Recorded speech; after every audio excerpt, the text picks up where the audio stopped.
Dari yang pertama, kita semua sama tahu ada kelompok yang begitu ngotot menuntut pencabutan TAP MPRS nomor 25 tahun 1966. Kalau TAP MPRS ini dicabut, yang diuntungkan adalah keluarga besar PKI.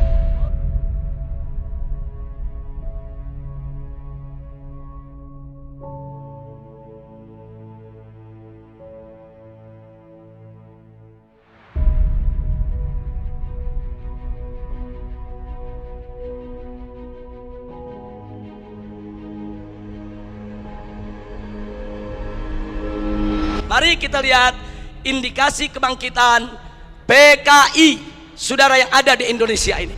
Kita mulai dari yang pertama. Kita semua sama tahu ada kelompok yang begitu ngotot menuntut pencabutan TAP MPRS nomor 25 tahun 1966. Kalau TAP MPRS ini dicabut, yang diuntungkan adalah keluarga besar PKI. Ini indikasi saudara. Enggak mungkin yang bukan PKI menuntut pencabutan daripada TAP MPRS tersebut. Karena kalau TAP MPRS nomor 25 tahun 66 dicabut, yang untung bukan umat Islam, yang untung bukan tentara, yang untung bukan polisi, bukan, yang untung bukan negara, yang untung adalah kader-kader PKI. Nah sekarang yang kedua, saudara, sebelum tahun 1998, sejarah pengkhianatan PKI di Madiun 1948 maupun G30S PKI 1965 itu tercantum, diceritakan dalam sejarah Indonesia, masuk dalam kurikulum. Jadi dari tahun 1965 sampai 1998 sejarah pengkhianatan PKI merupakan bagian daripada kurikulum pendidikan untuk pelajaran sejarah Indonesia. Tapi begitu masuk reformasi 98, saudara, pelajaran tentang pengkhianatan PKI baik di Madiun 1948 maupun G30S PKI 1965 dihapuskan dari kurikulum pendidikan. Saya bertanya-tanya, siapa ini manusia yang punya kekuatan bisa menghapus materi pengkhianatan PKI dari kurikulum? Ini bukan seorang biasa, saudara. Dia punya kekuatan politik, dia punya kekuatan ekonomi, dia punya kekuatan sosial.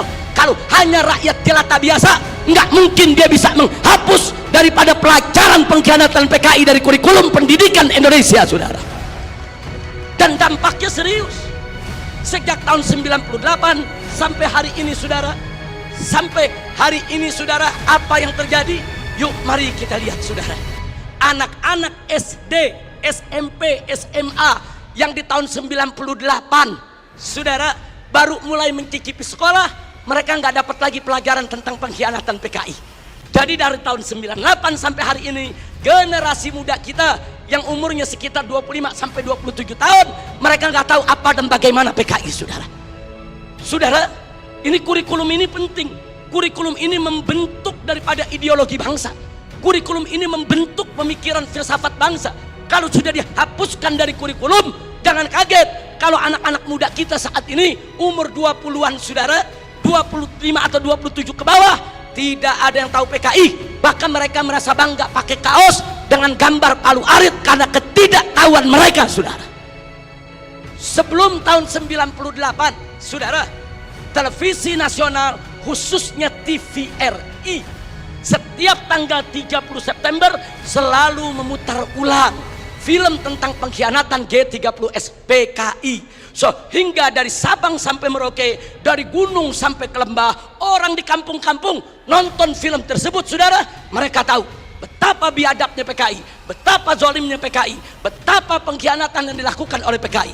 Tapi sayang sejuta sayang, setelah reformasi tahun 98 tidak ada satupun stasiun televisi sampai hari ini yang berani menayangkan kembali daripada film pengkhianatan G30S PKI, saudara.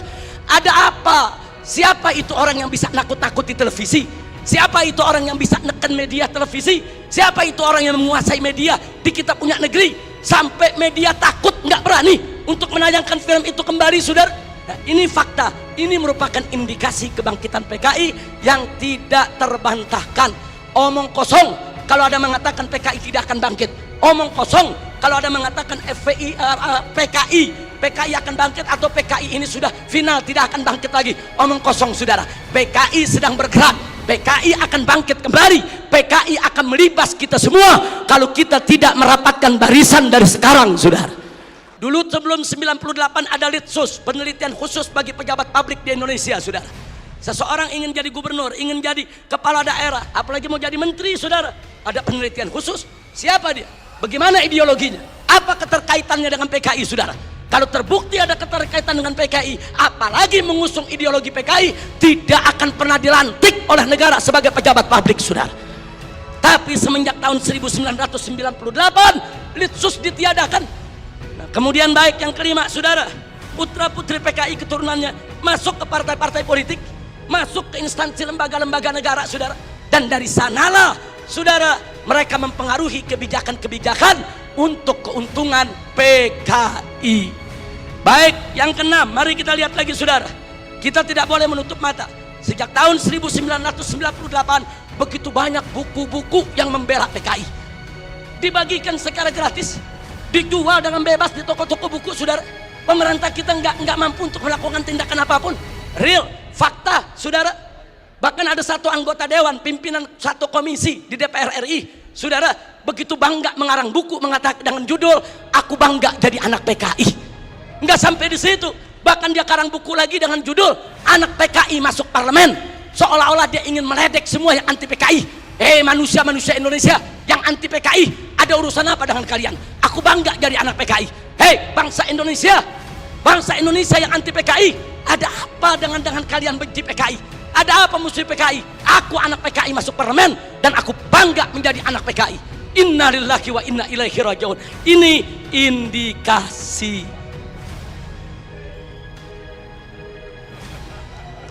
Yang ngomong yang sebelah sana.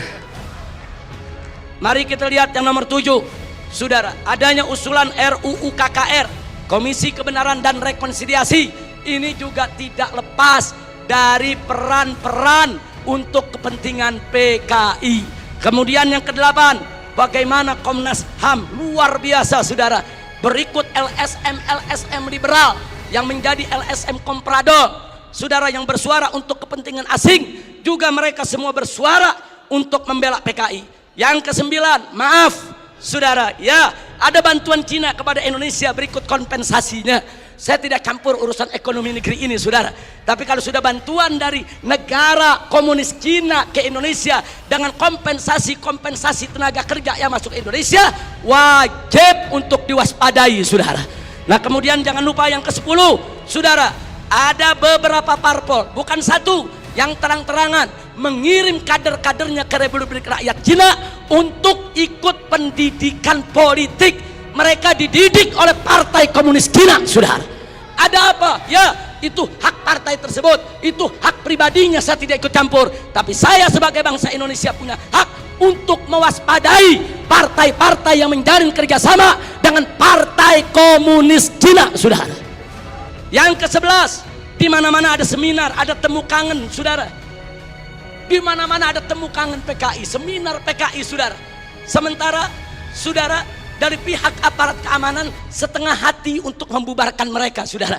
Berapa kali di Taman Ismail Marzuki mereka menggelar acara, bikin kegiatan saudara. Ada bentrokan dengan gerakan bela negara, dengan laskar-laskar FPI di beberapa tempat saudara. Ada apa? Ada lagi anggota-anggota dewan yang merupakan kader PKI menggunakan kunjungan kerja mereka untuk membuka temu kangen kader PKI, sebagaimana terjadi di Banyuwangi beberapa waktu yang lalu saudara. Yang ke-12, pembentukan ormas Orsospol yang berafiliasi kepada PKI, pemutarbalikan sejarah PKI dan lambang PKI saudara. Saat ini di kalangan selebritis kaum muda, dan maaf sampai Menko Polhukam, maaf harus saya sampaikan saudara,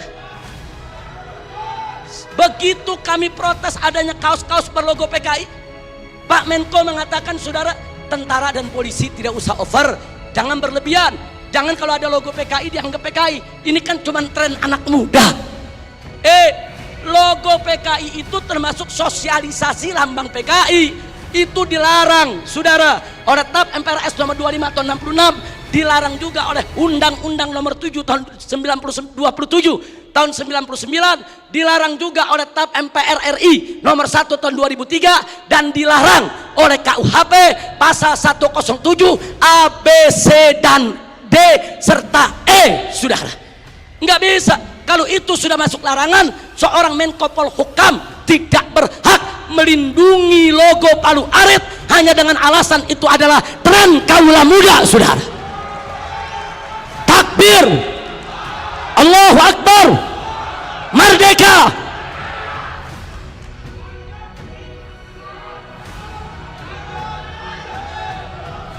Baik, yang ke-15, saudara. Belum lama ini, saudara, ada usulan konyol penghapusan kolom agama dari KTP, saudara. Kalau kolom agama dihapuskan dari KTP, saudara, maka ini merupakan kesempatan bagi kalangan ateis, bagi kalangan PKI untuk tidak lagi mencantumkan agamanya, saudara. Ini berbahaya. Ini merupakan indikasi kebangkitan PKI. Baik, yang ke-16, saudara. Dorongan untuk minta maaf kepada PKI. Ada apa? Saya ditanya sama wartawan, Habib Rizik, ini bagaimana sikap FPI kalau presiden sampai minta maaf kepada PKI? Saya jawab, kalau presiden ngotot meminta maaf kepada PKI, saya usul sekalian saja minta maaf sama Belanda dan Jepang. Jangan tanggung-tanggung minta maaf, saudara. Minta maaf saja. Belanda, maaf dulu pejuang kami membunuh tentara Belanda. Jepang, maaf dulu gerilyawan kami membunuh Anda. Minta saja sekalian maaf kepada Belanda dan Jepang, saudara. Belanda dan Jepang itu penjahat, saudara. Sebagaimana PKI, bukan kita yang minta maaf kepada Belanda dan Jepang, bukan kita yang minta maaf kepada PKI. PKI yang harus minta maaf kepada bangsa Indonesia, saudara. Baik, kemudian berikut yang ke-17, saudara. Maaf, sekarang ini ada jargon revolusi mental. PDIP juga.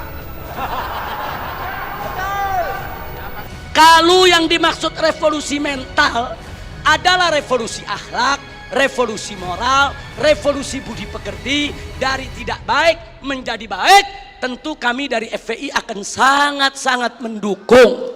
Tapi kalau yang dimaksud revolusi mental adalah membebaskan jiwa dari ikatan agama, membebaskan jiwa daripada aturan hukum Tuhan, sebagaimana yang pernah disuarakan oleh Karl Marx, sebagaimana di tahun 50-an pernah dikampanyekan oleh PKI. Ini jargon PKI dulu, saudara.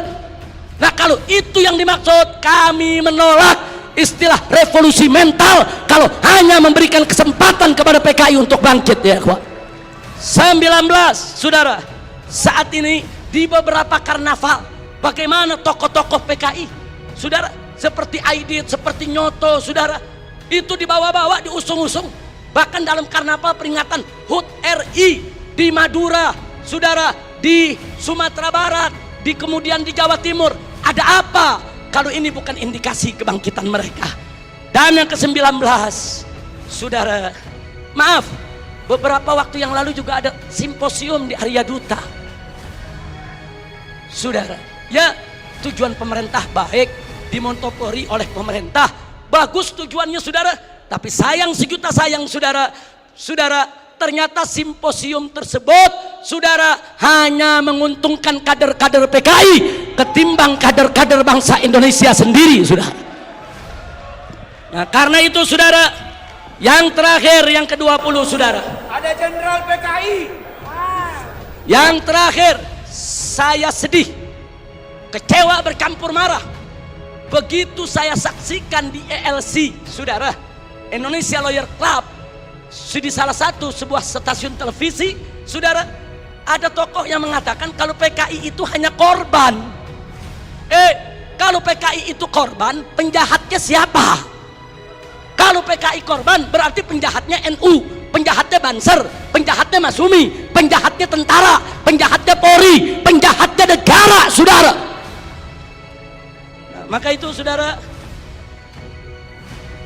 ya kalau korbannya PKI, berarti penjahatnya Nahdlatul Ulama NU, berarti penjahatnya Muhammadiyah. Enaknya, saudara, umat Islam ini dianggap semua sebagai pelaku kejahatan. Ini kita tidak terima.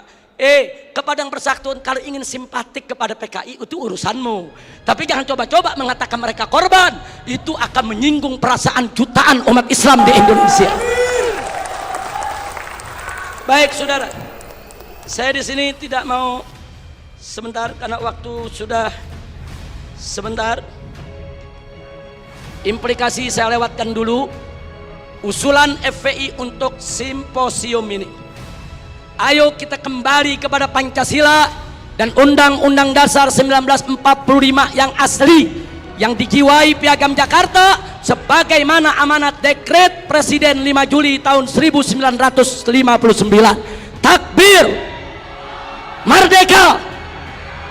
Yang kedua, tolak segala perbuatan dan pemahaman ideologi yang bertentangan dengan nilai luhur ketuhanan yang Maha Esa sebagai jiwa daripada Pancasila. Apapun ideologi, pemahaman dan perbuatan yang bertentangan dengan nilai luhur ketuhanan yang Maha Esa harus kita tolak saudara, termasuk pemahaman PKI, komunisme, ateisme, kemudian Leninisme, Marxisme, termasuk segala kemunkaran dan kemaksiatan yang bisa mengundang kemurkaan Allah sehingga bisa terjadi yaitu malapetaka dan musibah di negeri kita.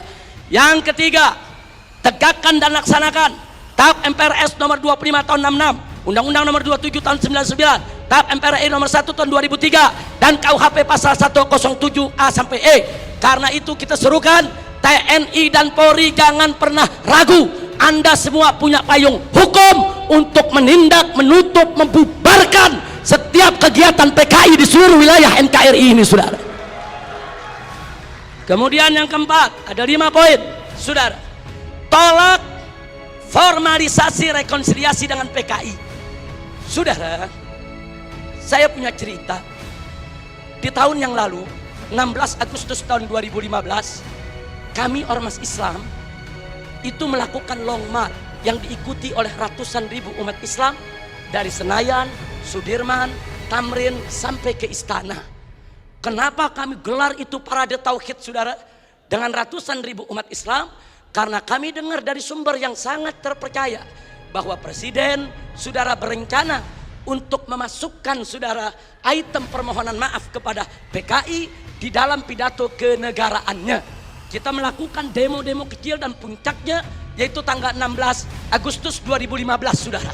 Nah lalu apa saudara? Di situ umat Islam sepakat kalau Presiden Jokowi tetap ngotot meminta maaf kepada PKI atas nama negara, kami akan serukan umat Islam saudara dan seluruh bangsa Indonesia dari Sabang sampai Merauke, kita turun ke jalan lengserkan siapapun presiden yang membela PKI saudara. Takbir, merdeka. Nah kenapa kami tolak formalisasi rekonsiliasi dengan PKI? Karena akan membuka luka lama sejarah dan bisa membuka pintu fitnah yang berbahaya. Yang ingin saya berbagi cerita, saya diundang oleh Menko Polhukam di rumahnya. Kami diajak dialog soal PKI. Saya tanyakan langsung kepada beliau, apa betul Presiden tetap akan minta maaf kepada PKI? Beliau saat itu memberikan jaminan, Habib, Presiden tidak akan minta maaf kepada PKI. Kalau sampai saya menyetujui itu, beliau tunjuk pengawalnya di sebelah Kopassus. Ini anak buah saya, Kopassus akan tembak kepala saya. Nah, terus saya tanya lagi, saudara, kepada beliau, baik, tapi saya dengar Anda dapat tugas khusus dari Presiden untuk mencari formulasi rekonsiliasi nasional berkaitan dengan PKI. Nah, beliau jawab betul. Jadi beliau tidak menafi, saudara, betul. Saya dapat tugas bagaimana mencari formulasi rekonsiliasi kita dengan PKI. Baik, saya tanya, itu maksud rekonsiliasi itu apa, Pak? Tujuannya apa? Apa tujuannya? Oh, dikatakan supaya tidak ada dendam di antara kita, supaya kita hidup damai. Oh, kita tolak, saudara. Tidak perlu rekonsiliasi yang formal. Sebab, saudara, rekonsiliasi secara alami telah berjalan di tengah masyarakat antara PKI dengan bangsa Indonesia, saudara. Artinya hari ini seluruh kader-kader PKI, keturunan PKI sudah mendapatkan hak sosialnya, hak sipilnya, hak budayanya, hak politiknya, hak ekonominya. Mereka minta apa lagi? Mereka jadi pejabat bisa, jadi pengusaha bisa. Mereka udah nggak diganggu oleh umat Islam, saudara. Itu rekonsiliasi alami, saudara. Tinggal kita minta kepada keturunan PKI tersebut, silakan kalian berkarya, silakan kalian ini berkarir, silakan kalian berjuang untuk bangsa ini. Tapi satu syarat, Kami tidak akan ganggu kalian jadi pejabat, jadi bisnismen, jadi pengusaha. Tidak. Tapi syarat, jangan lagi bangkitkan ideologi komunis, jangan lagi bangkitkan partai komunis di Indonesia. Nah, tapi sekarang mereka minta lebih. Mereka minta partai komunis dipulihkan kembali, dan lebih kurang ajarnya lagi, saudara, mereka minta negara minta maaf kepada mereka. Ini rekonsiliasi macam apa? Maka itu rekonsiliasi yang diformalisasi oleh pemerintah, saya khawatir ini akan membuka luka lama sejarah, dan ini bisa membuka fitnah yang sangat berbahaya, saudara. Makanya tepat yang dikatakan oleh Kiai Haji Salahuddin Wahid, cucu daripada saudara pendiri Nahdlatul Ulama beberapa waktu yang lalu, kalau presiden pemerintah ini sampai minta maaf kepada PKI, akan melukai seluruh perasaan daripada warga NU. Dan saudara, lebih telak lagi yang disampaikan oleh anggota Dewan Pertimbangan Presiden, yaitu Kiai Haji Hasim Muzadi. Beliau sampaikan langsung kepada Bapak Presiden, kalau Bapak minta maaf kepada PKI, bukan hanya NU yang terlukai, seluruh umat Islam bangsa ini akan terlukai. Ini bahaya. Ini negeri udah damai, udah tenang, kita nggak ribut-ribut lagi soal PKI, saudara. Kenapa mau dikorek-korek lagi luka lama, saudara? Nah, karena itu, saudara, kalau ada usulan bongkar itu kuburan massal yang isinya PKI, apa seluruh kuburan mau dibongkar? Kuburan kiai-kiai, santri-santri, saudara, umat Islam yang mereka sembelih, apa semua mau dibongkar? Apa semua juga mau dibangkitkan kembali, yaitu luka lama yang sudah ada? Ini pertimbangan tidak rasional, saudara.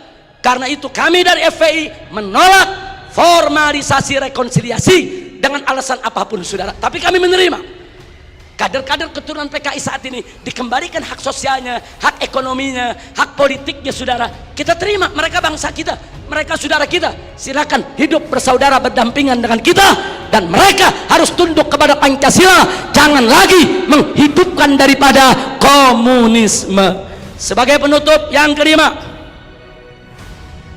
saudara, saya ajak semua yang ada di sini untuk menyerukan jihad konstitusional secara nasional melawan semua gerakan komunis dan neolib untuk selamatkan keutuhan negara kesatuan Republik Indonesia, saudara. Takbir, Allahu Akbar, merdeka.